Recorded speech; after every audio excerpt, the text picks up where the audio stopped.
నిన్నటి నుండి కురిసిన వర్షానికి పశ్చిమ గోదావరి జిల్లా దువ్వా హైస్కూల్ ప్రాంగణం నీట మునిగింది. వర్షపు నీటిలో విద్యార్థులు స్కూలుకు చేరుకోవడానికి నానా అవస్థలు పడుతున్నారు. చిన్నపాటి వర్షానికి సైతం ప్రాంగణంలోకి నీరు చేరుతోందని విద్యార్థులు ఆవేదన వ్యక్తం చేస్తున్నారు. పాఠశాలలో తరగతి గదుల వరకు వర్షపు నీరు చేరి విద్యార్థులకు ఆటంకంగా మారింది.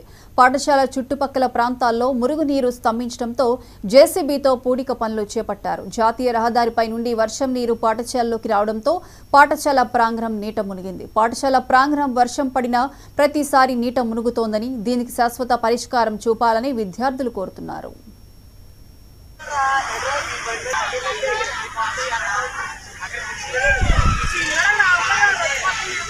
ఇటీవల కురిసిన వర్షాలకి మా దువ్వా జడ్పీహెచ్ హై స్కూల్ ప్రారంభం అంతా వర్షం నీటితో నిండిపోవడం జరిగింది.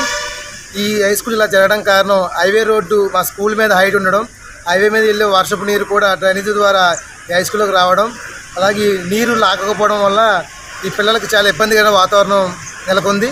దీన్ని ఆర్మీల రాధాకి తణుకు శాసనసభ్యులు ఆర్మీల రాధాకృష్ణ గారి దృష్టికి తీసుకెళ్లి దీనికి శాశ్వత పరిష్కారం చూపించే విధంగా మేమందరం కృషి చేస్తాం. మన నాయకులు అందరూ కూడా అందరికీ ఆహ్లాదకర వాతావరణాన్ని సృష్టించి ఎప్పుడు పిల్లలకి ఇబ్బంది లేకుండా మా సార్ చెప్పి ప్రత్యేక గ్రాంట్స్ కూడా ఆయన్ని మేము రిక్వెస్ట్ చేసి ఈ హై స్కూల్ని ఇంకా కొంచెం హైటు వచ్చే విధంగా నిర్వహిస్తామని చెప్పి అందరికీ తెలియజేస్తున్నాం.